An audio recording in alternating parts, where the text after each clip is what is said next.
Modern social structures are built on predictability.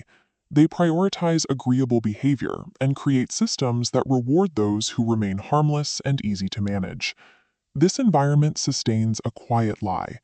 If you find yourself unable to push back when the world is cruel or indifferent, your ego reframes that helplessness. It convinces you that your passivity is actually a sign of moral virtue. In reality, this niceness often serves as a shield for cowardice. It is a mask that hides a deep-seated fear of your own capacity for aggression and the darker impulses you don't know how to handle.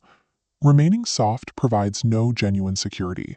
When the landscape shifts and the systems fail, those who rely on harmlessness as a primary strategy are the first to be crushed by the change. These suppressed instincts don't vanish. When you refuse to acknowledge your predatory nature, that energy rots. It transforms into a toxic resentment that colors your thoughts and degrades your relationships. This follows the law of Enantiodromia. When a psychological force swings to its limit, it triggers a violent shift into its exact opposite. As tension breaks, suppression fails. You risk becoming the very monster you've pretended doesn't exist. To prevent this involuntary explosion, you have to develop the specific capability you fear most. True stability requires integrating your capacity for force so that it becomes a tool you control, rather than a pressure that controls you. Ignoring the darkness within guarantees that you will eventually be overwhelmed by it. Avoiding destruction requires a deliberate shift in how you view and manage your own shadow. Carl Jung argued that a person cannot reach their full potential while they are at war with their own psyche. He believed that completeness requires us to look at the parts of ourselves we find most repulsive.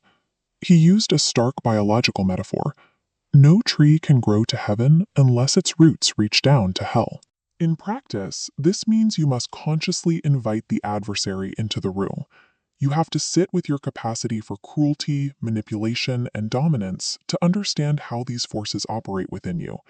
Most people run from this mirror, screaming at the predator they see in the reflection, but observing that predator is the only way to stop being its victim. Friedrich Nietzsche took this a step further. He argued that you should not try to kill the wolf within you. Instead, you must learn to command it. This mastery relies on a concept Nietzsche called the will to power.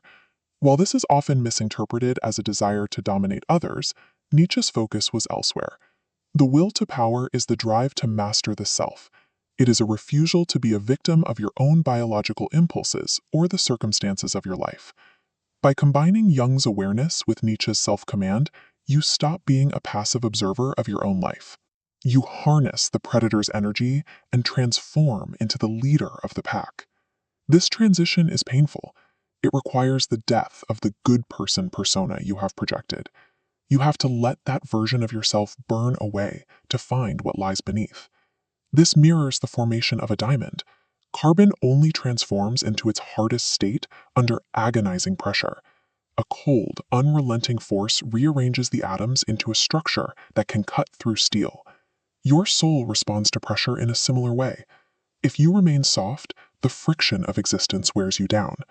By embracing your internal adversary, you provide the resistance necessary to endure. Developing this resilient core means you no longer wait for the world to tell you that you're allowed to exist. You learn to stand firm in the middle of a storm without flinching. We return to the sheathed sword. A sword in its scabbard only represents peace because it possesses the sharpness required to defend it. Once you integrate your shadow, you become dangerous. Because you have control over that danger, your actions are guided by choice rather than fear. The path forward begins with a single, honest admission. I am not good. I am merely controlled.